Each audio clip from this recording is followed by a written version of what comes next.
Good Wednesday morning. This is the Ohio AgNet, broadcasting from the Voice You Know with the News You Trust studio, sponsored by BASF and Zydia, the most trusted name in herbicides, providing Ohio soybean and corn acres with up to 2 weeks more residual activity and broad-spectrum weed control. I'm Joel Norwood. Good to be with you on this cool morning, though really good to see warmer temperatures on the horizon. It's very similar weather over in Washington, D.C. right now, and that's where our friends with the Ohio corn and wheat growers are at right now as they're visiting with their members of Congress face-to-face about year-round E15, the Farm Bill, other policies that impact farmers directly.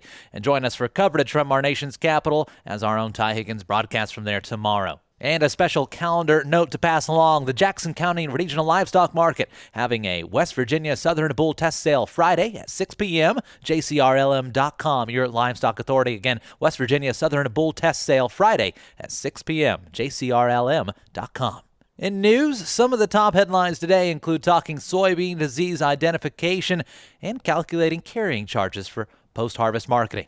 Your Ohio AgNet news feed is brought to you by Timpte. They're now factory direct in Sidney, Ohio. From trailer sales to parts and trailer service, their team is ready to keep you moving. Stop in today or call 326-206-2062. Ohio soybean growers facing an expanding list of disease challenges with familiar issues like SDS and brown stem rot, now joined by red crown rot, newly confirmed in the state. How do we keep that straight? Researchers say 2025 brought significant disease pressure, with some fields seeing serious yield loss. Experts urging growers to sharpen scouting and management decisions, especially as multiple diseases, many sounding the same, and even soybean cyst nematode, can interact in the same field and compound damage. Our own Dusty Sonnenberg has some tips there at OhioAgNet.com and the latest from Ohio Field Leader. And then also, post-harvest marketing decisions should start with understanding carrying charges or the market signal on whether to store grain. When future spreads offer a strong carry, the market essentially paying farmers to hold grain and sell later. But that only works if the return outweighs on-farm storage and interest costs, making it critical for producers to run the numbers before deciding to store or move grain. More tips there online at OhioAgNet.com. On that note, let's check in with Ohio AgNet Chief Meteorologist Ryan Martin, brought to you by Seed Consultants, simply better performance, online at seedconsultants.com. Here's Ryan. Not quite as cold as yesterday here in the Buckeye State. I'm Chief Meteorologist Ryan Martin. Let's take a look at your forecast update here for your Wednesday. We've got clouds trying to give way to sunshine. A system that originated back in the northern plains yesterday seems to want to be working through the upper Midwest and falling apart as it gets here. So I think we have some clouds, especially in western parts of Ohio. I am not concerned about precipitation. It's more of a who gets sunshine, who doesn't feature today. I think the difference there is going to be a good solid 5 to 7 degrees if you get sunshine versus not on our high temperatures. Anyway, as we move into tomorrow, we see strong south flow, and that helps warm us, but we also see another round of moisture moving in. Likely rain off and on through the day tomorrow, anywhere from a tenth to half an inch, with coverage at 75 to 80% of the Buckeye State. We follow that up with a dry and milder Friday and Saturday period before moisture comes back on Sunday. I'm Ryan Martin. Thank you, Ryan. Again, more at OhioAgNet.com. We check in with our own Joe Everett, who gives us the latest on an important merger news in Ohio agriculture. A proposed merger between Mercer Landmark, Centerra Cooperative, and Sunrise Cooperative will not move forward. Sunrise members had approved the merger, but members at Mercer Landmark and Centerra did not. Sunrise CEO George Secord thanked stockholders and employees, but confirmed the merger will not happen. Centerra said less than 60% of its members voted in favor, falling short of the needed support. The three cooperatives had been exploring the merger since July of 2025, holding informational meetings this past winter before the vote. For now, each cooperative will continue to operate independently.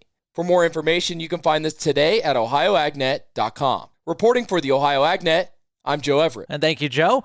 Speaking of mergers, American Farm Bureau says they have concerns about a proposed railroad merger that would be between Union Pacific and Norfolk Southern. It would be an $85 billion merger between the two to create the first coast-to-coast railroad across 43 states. Danny Munch is an economist for the American Farm Bureau. Most agricultural shippers, including 95% of grain elevators, are already captive shippers, which mean they have no other shipping alternatives. If transportation prices are increased, a shipper must accept the new price or they're unable to move their product to market. Currently, remaining competition in the industry occurs along interchange gateways. These are locations where grain moving across the country can transfer from one railroad to another. That interchange gives shippers at least some leverage because railroads know a competing carrier could take freight for part of the journey, or they could swap to trucking or waterway. Why are ag groups concerned? Well, rail shipping, extremely important to agricultural commerce. In many markets, rail is the only option to get grain and other agricultural goods to market, as well as to get critical inputs to the farm. About 1/5 of all U.S. rail shipments are food or farm products, and in many regions, rail are moving 85 to 95% of grain. The American Farm Bureau has come out in opposition to the merger. Again, talking about the potential merger between Union Pacific and Norfolk Southern,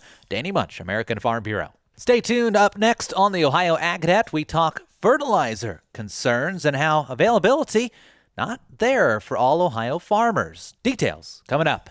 Are you looking for the latest in Ohio agriculture? Well, you can get it all in one place. The Ohio AgNet Podcast. Join us as we sit down with farmers, experts, and ag leaders from across the Buckeye State. From the latest news to interviews that matter, we're here to keep you informed and connected. Whether you're in the tractor, the truck, or the shop, we bring the conversation to you. Search Ohio AgNet Podcast on your favorite app or find it on Facebook or YouTube. Don't miss a minute of the Ohio AgNet Podcast. Subscribe today. You're listening to the Ohio AgNet. It's a key time for fertilizer pricing and availability as we check in with our own Brianna Smith, who says it's becoming an issue for some Ohio farmers. Tensions in the Middle East are creating new uncertainty for farmers here at home, especially as planting season quickly approaches. Recent military activity has slowed traffic through the Strait of Hormuz, a key shipping lane for oil and fertilizer coming out of the Persian Gulf.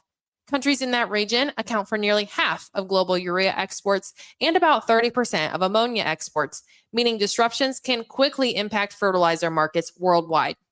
We recently spoke with Stark County farmer Kyle Goist. He told me that he held off buying fertilizer last fall, hoping prices might improve this spring, but when he called his supplier recently, he received some unexpected news. I made a phone call last week to start ordering some 28% for planting and to top dress our wheat.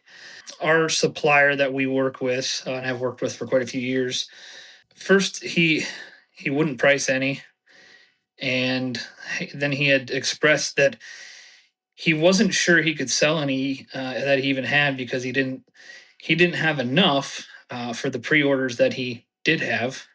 And I know, so I did look at fertilizer prices last fall, and for whatever reason, I thought to myself, well, maybe it'll get a little bit better next spring.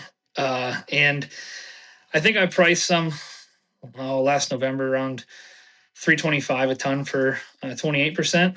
And from what I'm seeing in our area right now, and this is just coming from through the grapevine, it's right around $425 a ton, $425 to $450. But when I talked to our supplier, he would not give me a price.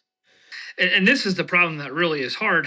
I have no 28% fertilizer on our farm today. And I actually went and walked some wheat today that I could have top dressed, but I don't have any liquid. So it's scary. It's partially my fault for not ordering a bunch in the fall, but then again, you don't expect this. Goist isn't alone in his concerns about fertilizer prices. The American Farm Bureau Federation has sent a letter to President Trump asking the administration to keep a close eye on fertilizer markets as planting season quickly approaches. Reporting for Ohio's Country Journal and Ohio AgNet, I'm Brianna Smith. Thank you, Brianna. In other fertilizer news, pressure continues to build elsewhere in the industry as farmers face rising costs heading into planting season. A new federal class action lawsuit alleges major fertilizer companies conspired to fix prices since 2021, driving costs sharply higher in that time by as much as 60% in some cases. At the same time, the war in Iran, as we just heard, continues to disrupt global supply lines, adding adding further pressure to fertilizer availability and prices. And then in response, more than 60 ag groups pushing for policy changes, including easing import duties, improving supply flow, while ag retailers are urging federal action to keep fertilizer moving. The Trump administration says relief options are coming soon as farmers are looking for solutions at this key time for the input. And as we continue to talk about the impacts of the war in Iran having on U.S. commodities, we hear from Ed Usset. He's an ag economist with the University of Minnesota. This war is really hard on the equity markets. You look at the stock indexes and oil prices going up. It's hard on the stock market. It's good for commodities. Soybean prices and corn prices. Driving the soybean market is soybean oil and renewable diesel. A lot of what drives the corn market is the demand for corn and ethanol production. Those are fuels. Those are energy markets. And this is good for soybean and corn prices. And what the heck, even wheat is following up. It's creating opportunities for both old and new crop sales. He says he's concerned about the availability of enough nitrogen for intended corn acres. It's an issue, and we'll see it. I don't know if we will see it in the planning intentions report because it's, that these surveys had gone out, many of them before this war started. So that data that comes out with the planning intentions report might be a little dated and not up to speed. So we have to be cautious about what we see in that. Could that mean some switching of corn to soybeans this spring? We'll see. I have thought for some time, and even more so now, the soybean market and prices for new crop in 2026 favor a few more soybean acres, and we're going to see that. That's ag economist Ed Usset from the University of Minnesota. Stay tuned on the Ohio AgNet. We'll dive deeper into markets with analysis and an overnight market recap coming up next. Looking for heavy equipment but don't know where to buy? Purple Wave Auction has you covered. Always online and always no reserve. It's your destination for construction or ag equipment ready to work. We even sell semis, trailers, and fleet equipment for your operation. Best part? It's free to join. Head to purplewave.com. That's purplewave.com. Sign up for a free account and start bidding today. Purple Wave Auction, the easiest and most straightforward way to buy and sell equipment. The Ohio AgNet rolls along. Today's market analysis brought to you by the Louis Dreyfus Company. Excited to bring a brand new soybean crush facility to Upper Sandusky, Ohio. Learn more about marketing your soybeans with LDC at 574-566-2113. Ryan. Grain markets finished mixed to mostly higher on Tuesday. It was a little bit of a turnaround Tuesday of sorts. Remember, on Monday, we started the week off with limit down moves in soybeans and soybean oil. So we had expanded limits yesterday, did not use them. Did not even come remotely close to using the expanded limits. So it's good. This market seemed to try and find a bottom relatively quickly. One of the biggest things that got this market excited, and we're going to go to bean oil first, where triple-digit gains to the upside were what we realized yesterday. And it came on word that the White House had sent out invitations to some farmers and farm groups to come to the White House end of next week to likely be talking about an announcement on RVOs and SREs and all sorts of things like that. So will it happen? Well, again, if invitations got set out, it's more likely to happen. We'll report on the rest of it when it happens. I'm Ryan Martin. And thank you, Ryan. Let's dive into those overnight market numbers reported from Chicago. Starting with the Board of Trade, May corn down 0.75 cents to $4.53 1/4. July corn at last check down 0.5 cents to $4.65. September corn off 0.25 cents to $4.68. May soybeans right now 3.25 cents down to $11.53 3/4. July beans 11.68 per bushel. That's a 3.25 cent drop as well. August beans 2.75 cents lower to $11.59 3/4. Stepping back, some of those gains that we saw from Tuesday's action, which were for August up by about a dime. July wheat 0.75 cents up to $6.01 1/2 per bushel. September wheat gaining 1.25 cents, $6.14 1/2 is their overnight price. Markets brought to you by Seed Consultants. Simply better performance. Online at seedconsultants.com.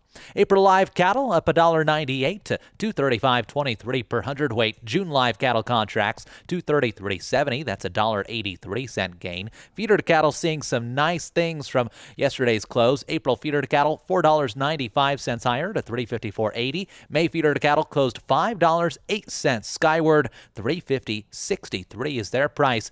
Hogs also seeing some nice gains. April lean hogs 23 cents up to 93.73. May hogs closed yesterday 98.63. That's a 30-cent gain. And then a milk checking in about 6 to 7 cents higher at the moment. April class 3 is priced at 17.16. You can find more farm news, markets, and so much more online at ohioagnet.com. Hey, we appreciate you spending your morning with us here on the Ohio AgNet. I'm Joel Norwood. Thanks for tuning in.